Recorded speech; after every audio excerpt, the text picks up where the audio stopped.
that end, a different way to look at things is a wonderful way to bring up our speaker, James Farley. And he is a local artist, photographer, and educator, and he's going to be speaking about his life and his experiences as an artist and how he's grown through the years. So I'm going to leave the clicker here for you and welcome James Farley.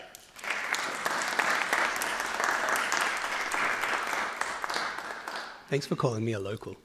I appreciate that. G'day everyone. I'm James. I appreciate the introduction as a local. As you will hear, I'm not quite a local. I'm relatively new to Wilmington as a resident. I'm not new to Wilmington as I'm familiar with the place. I have a history as a student, an exchange student here at UNCW many years ago. Just happened to sit next to the person that I would end up marrying in my first class at UNCW, which kind of started to put some roots down here well before we moved here. Moved back to Wilmington a little bit over a year ago, and couldn't feel luckier to have found a studio or to have the opportunity to get a studio here at Acme. It's a rare thing. So my goal today is just to introduce myself, tell you a little bit about what I did before I got here and what I hope to do now that I am here.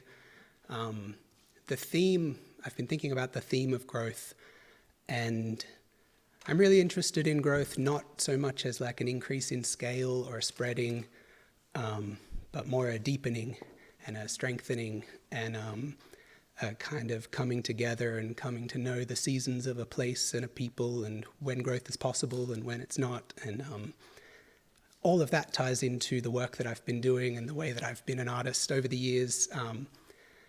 And as you'll see, someone who kind of makes that their business, it's a very strange thing to leave a place and come to a new place.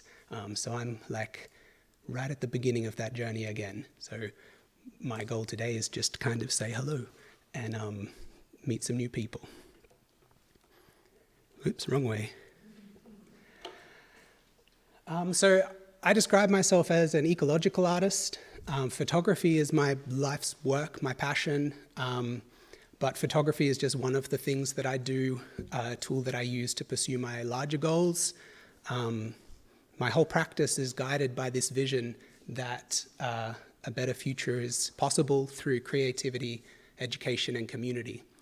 And I've kind of committed most of my professional life to pursuing those three things. I say that my flavor is ecological because you tell people that you're an environmental photographer or an ecological photographer, and a lot of people think that I'll be kind of out. I mean, I do spend a lot of my time photographing birds, but that's not what I do as an artist. I kind of work with the idea that the environment is always present, and it's the table that we all sit at, and it's the garden that all of our work grows in. And so I try to create work, I create experiences, or I cultivate kind of learning environments, classrooms, where that's the given, and then everything else that comes from that is the experience of being together in a place and being learning to understand that everything we do is shaped by this world that we live in, and trying to kind of create a sense of understanding from that angle rather than just pointing the camera at it and saying, there it is. Whenever I start a project or I start teaching or anything, I always start with why. Why I do anything I think is really important. It's the way that I learn is I have to know why something has to be done before I want to spend any time learning how to do it. So why I got into all of this and why my practice took the course that it did. My early days as an artist was very much as an environmental photographer. I have my roots in photography, like I'm sure a lot of people do, in like the conservation photography of the American West. I had dreams of becoming a journalist working for the Sea Shepherd. That was my goal when I was a student at university, was to graduate and then volunteer to be a photographer for the Sea Shepherd. And I have spent the early part of my career really pursuing different ideas about how to be an environmental photographer. I did my PhD in Australia on environmental aesthetics and thinking about the way that photography and media and more contemporary art have shaped the way that, or have helped shape the way that people feel about the environment over the years. And that process, I don't know if anyone's ever spent any time doing like research. I was really lucky to be working in a research area that I was one of the only grad students. I had a lot of time and a lot of space to just kind of really dig into the questions that I was interested in.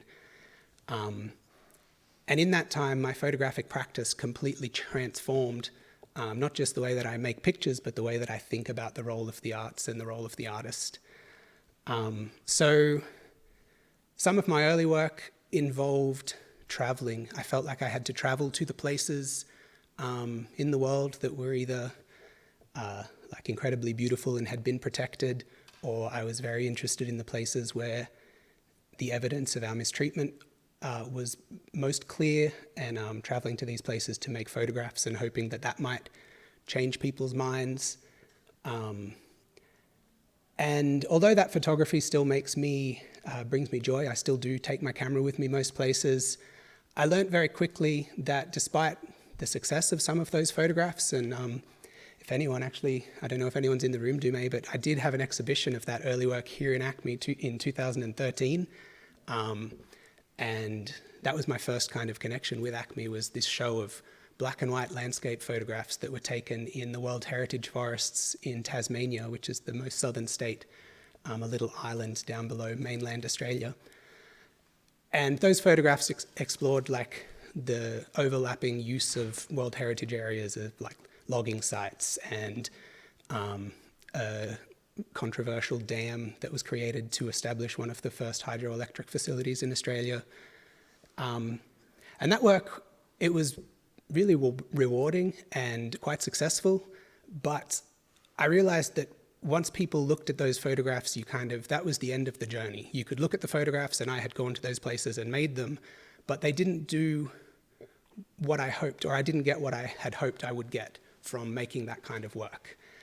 And so the process of being an art student and doing practice-based research, I was able to reverse engineer my photographic process and pull it apart and try to figure out how I could think about photography in a new way. And some of my work, which you'll see on the slideshow, and I have a few examples in this show, which we're going to have time to look at, kind of talk about the way that I eventually, in order to go to the very beginning, I just had to put the camera down and not actually take photographs anymore. And I started making photographs with other photographic objects, photographic materials. The idea that I was pursuing was how you could work with an environment rather than make pictures of an environment. And I took some processes that go back to the very beginning of photography's history, like literally just making photographic impressions of putting things on top of light-sensitive materials, playing with scale, playing with burying things in the earth, leaving materials out in the open or out in the elements for weeks and months at a time, and seeing what would happen. And a lot of my work, I still do these things. I'm still just a kid playing in the sandbox, really. With my photography, I still get a lot of excitement out of doing something and not knowing where it's going to go.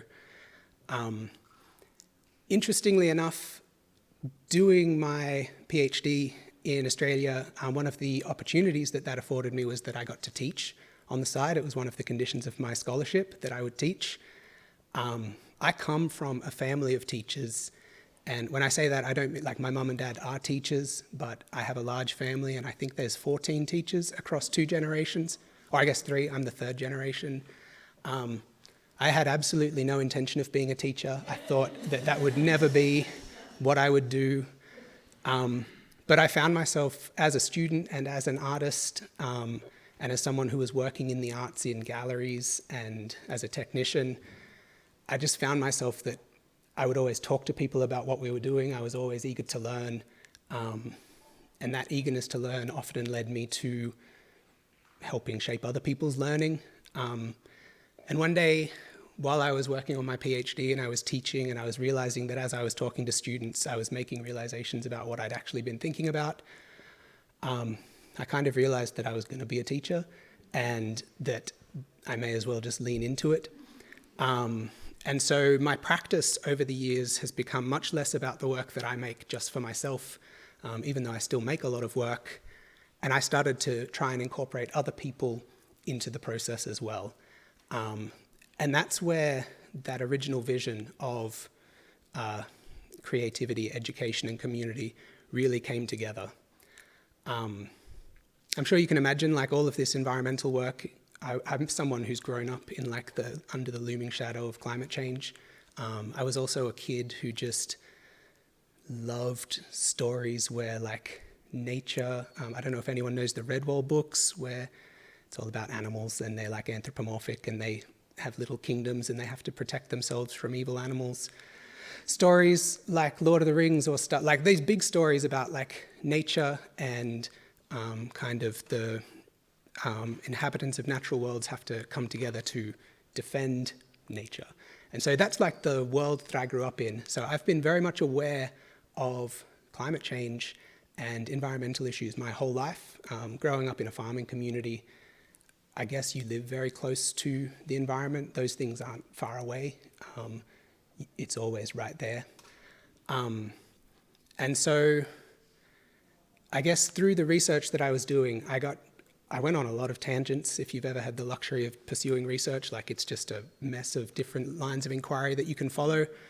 I got really interested in social psychology and the psychology of climate change and the psychology of climate denial and cognitive dissonance and the way that people protect themselves from difficult truths and the way that people can hold multiple facts in their head but still fail to kind of act on what would be in everyone's best interest.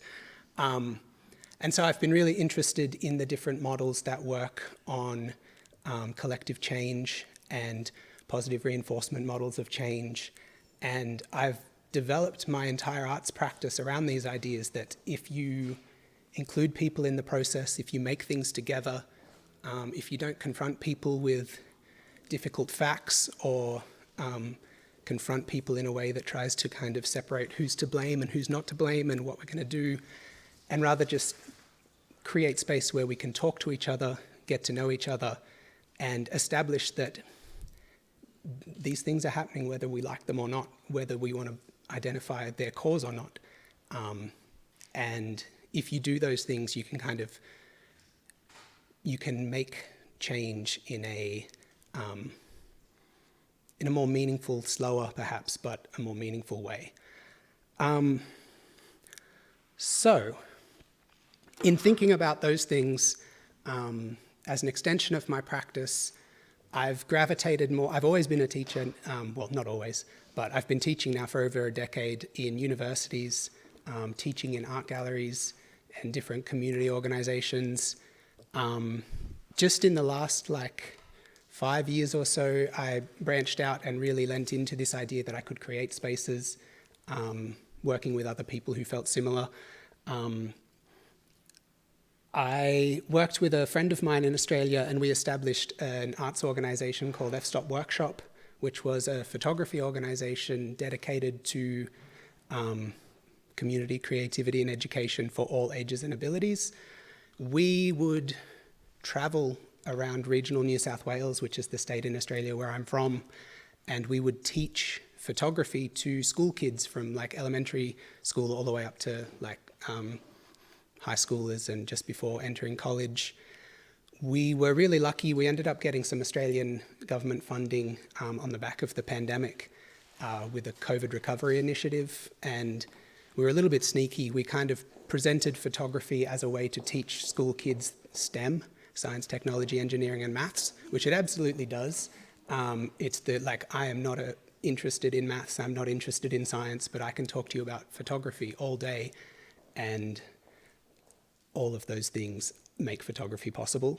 As I said, if I know why I'm doing something, I have no problem with it at all.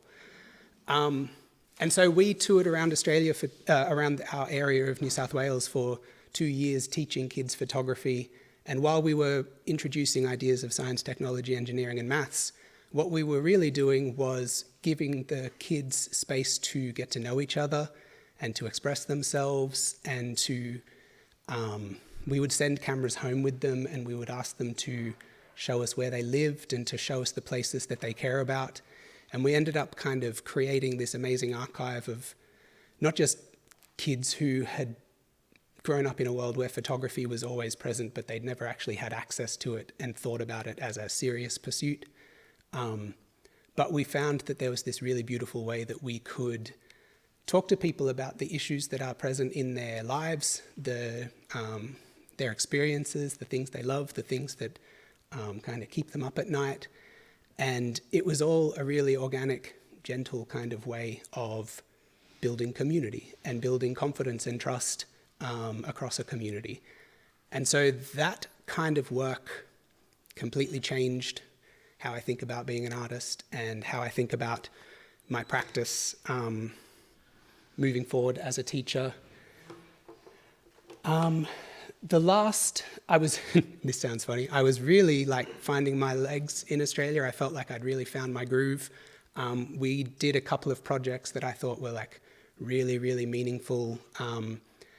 We made there was two projects that led into each other. One was called the Future Photographers Lab, which was like a residency in our local art gallery that my friend and I, my business partner and I put together, that was kind of a training ground for graduates who needed that next step between being a university graduate and not quite going to grad school, but not quite in the world as professional artists. So we worked on a couple of months of like professional development and community and gathering.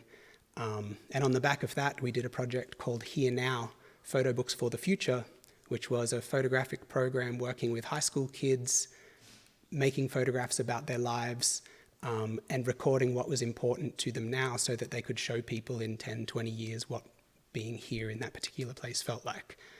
And the other project that I was involved in was a community farm that was operated for, I won't say owned, but operated by and for refugees who had recently resettled in Australia. And this little patch of land that existed in between two cities, and it was like on Crown land, so it's kind of a contested space. And it started without anyone's permission. It was kind of this organic guerrilla gardening project that turned into a farm that supported like several thousand families. I was one of many artists who committed to being on residence there for over a year, just getting to know the families, getting to know the farming process, and the way that gardening and cooking and growing food was a way for a group of people who had been like displaced for decades, some of them, and how they could come to a place and establish this little garden that was a connection to their lives back home and their families and their culture. And even though my work and my photography wasn't really like I was just there to hear people's stories, but while doing that, I was able to document the entire process, photograph the farmers, photograph the artists and the people who came, and we were able to put together enough of a story to eventually help that farm become like to present itself as an actual organization that would be able to defend itself from all of the bureaucracy that was threatening its existence. So I really felt like I'd found my stride and I knew what I was doing. But then I moved away from this place that I'd spent the last kind of 14 years putting down roots and doing all of that. So moving to Wilmington, I mean, it wasn't an unknown and it's not a scary thing. I have friends here, I have family here. But as someone whose whole practice is based on putting down roots and getting to know people, I'm just like I'm fresh on the ground. So I've done my best to cast the net out and see where I might fit in Wilmington. And thinking that I've only been here a little bit over the year, forgive me if I'm out of breath, but I feel like I'm kind of getting my bearings pretty well. I have a studio here at Acme where I make tintypes, which is one of the branches of photography that I'm really fascinated by. I'm a new lecturer at UNCW where I teach photography and design and art history in their arts program. I teach one day a week at Dreams where I'm teaching kids darkroom photography. And I've connected with CreativeMornings and CreativeMornings and another group called Coffee and Cameras, which is a group of photographers who get together at a cafe once a month and talk about photography. So I'm finding my feet here, and I'm really excited about the possibilities of working in a place like Wilmington. I still have a lot of work to do in terms of like learning the place. I used to get a lot of joy out of knowing like the trees and the birds and seeing the animals and things, and a lot of that is still new to me, but I'm taking some time and getting to know the sights and sounds of Wilmington. So that's pretty much my journey. The space that we're in right now, this exhibition, was my latest attempt at introducing myself and bringing people together with common interests. This is a show called The Material Image, which is a celebration of analog and experimental photography here in Wilmington. It was pretty much me scouring Instagram and contacting people who I knew through friends of friends to try and get a bunch of photographers in the room so that I could talk about photography with them and get to know some people. But I want to invite all of you now to kind of have a look around the room, have a look at the exhibitions. I do have one of my books here, which this is kind of the most recent embodiment of all of that work that I did. And if anyone, it's a hard thing to kind of show up and work through you, but if you want to have a look at that, I'm very happy to talk about it. But yeah, I kind of want to just open up the floor and answer any questions and walk around the room and get to know you all. So that's me.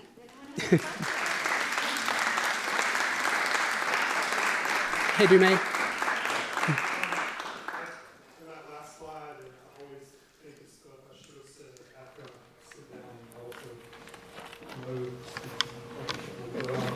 So Acme, James included, has had probably half of the artists, if not more, have been teaching artists at Dream Center for Arts Education.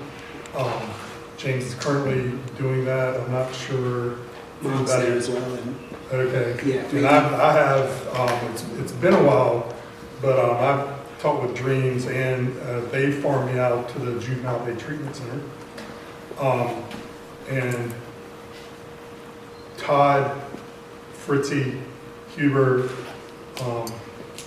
not sure who else have also been or are currently teaching artists at the Cameron Art Museum. So if any of you guys are familiar or interested, look those guys up or look under the programs offered, and Acme's kind of dialed into that group. And lastly, I didn't mention, if you're not familiar with me or my work, probably the most familiar piece that I've done is the Seahawk that's in front of UNCW, and the dram tree down on the Riverwalk behind the convention center, two of my pieces. Dume's a local celebrity.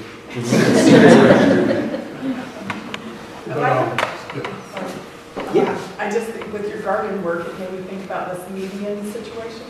You know what I'm talking about? The little garden with the big, Yeah, maybe there you was need to take charge of that. Well, there was an article on Facebook where the city is making, so Arrow Ross, who's also a photographer and one of the original Acme members, and some other people in the community had, without permission, put up some sculptures and done some landscaping in the medians here, and now the city's talking about making them take it all down. And I was like, the city who just bought the PPD building for their offices is literally 5 blocks away. And how easy would it be for just to come up here, start a dialogue with the people in the community? This is the Brooklyn Arts District, and everything that they've done is a complete fit for the whole neighborhood. If you parked out front or whatever, if you just walk, it's literally the median, like the next lot over. And so, but they've done some cool, very organic stuff that I've heard from people that were like on the way to and from work downtown. I always go that way just to go see what's going on and check it out. May I ask a question about that? Because I Sure. know Arrow. Yeah. He was notified, are they doing underground infrastructure and just wanted to clear it out before they started the work? I have no idea of the backstory, and that's a legitimate reason. Because I know that. Because there's a lot of other way places down that's going Greenfield on. Avenue on Fifth Street, way down near Rusty Nail, they've been working Yeah. on the road and infrastructure, and I'm hoping that that would be the reason. I even asked him, are you gonna be able to put it back when we're done? Well, and He that's said, one of my. maybe if I have a permit, he's Yeah. not sure. And that's, I think that could be handled in a very simple conversation. For people involved. Or emails, maybe. The Arts Council might be able Yes. to get involved as pedestrian art. Yeah, for sure. And in Acme,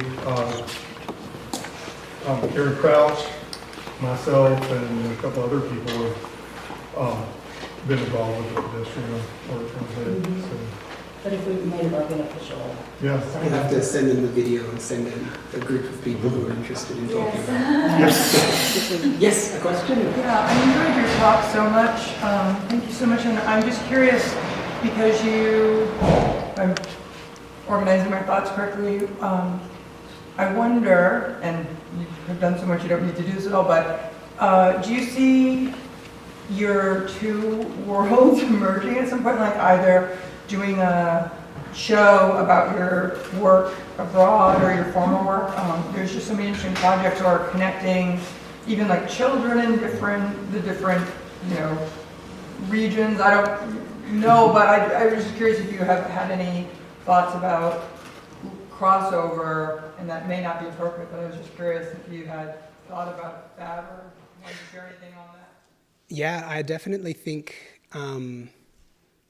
I still have all of my connections back in Australia. I still think about the place that I've kind of done all of this work. It's still very much present, even though I'm not there. I still feel connected to it in a lot of ways.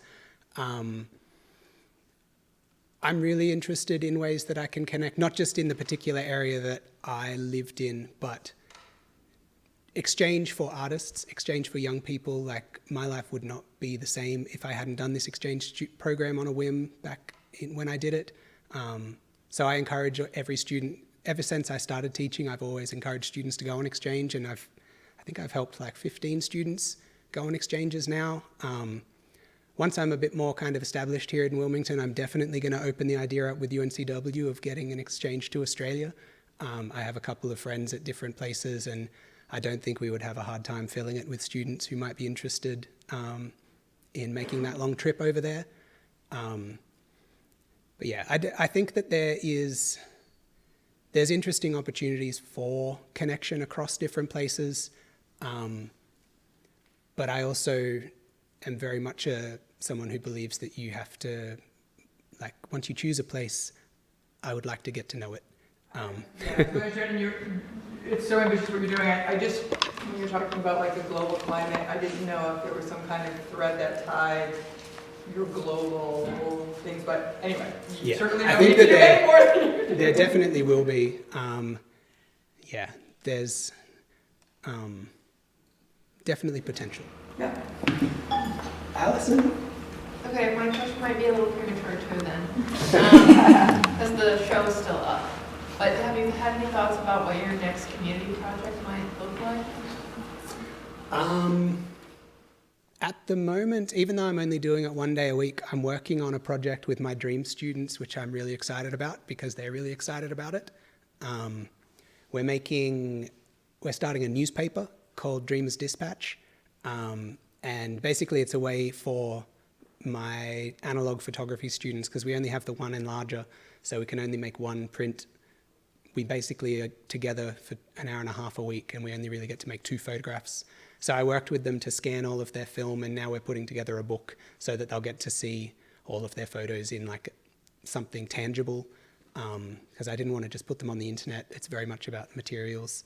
So I'm really excited about getting Dreamers Dispatch up and running. And yeah, that's probably, I have to say, when I first moved to Wilmington, I didn't have a full-time job and I wasn't exactly sure what I was going to do. So I started Studio Australis as a way to just get straight back into work, doing something I love doing. And I chose tintypes because they're kind of magical, and it's a nice way to get people hooked and interested in something that I am also interested in. But I'm also realizing now that I put a lot of seeds out when I first moved here, and now some of them are coming to fruition, and I don't have enough time to manage my new full-time job. And like, we only just got a light switch installed in our house to turn on the outdoor light. So there's a few things that I have to like get on top of before I keep. I have a tendency to go all in on everything, and I'm realizing really quickly that there are some things I have to do before I can go on to the next thing. But you'll definitely hear about it. Kind of closing in on 10, so we probably have maybe one more question. Yeah, one more question? Yes, you. Yeah, I was really moved by your description of being an educator as like a curator of a learning environment. And so I'm really curious about how your work in a more like structured academic space as a curator of a learning environment now feels different from your more like community-based experience curating in a learning environment that doesn't necessarily have all of the rules and rigidity that working in an academic space has. Yeah, I've always had like an interesting relationship with institutions. Institutions have a tendency to be amazing places for art and culture to thrive until they're not. And I have to say that of the places that I've been, UNCW feels really special because it has a really supportive faculty, and there's a really rich history of like intermediate, like we have a lot of mediums, but it's very much like a collaborative environment, which is really nice. I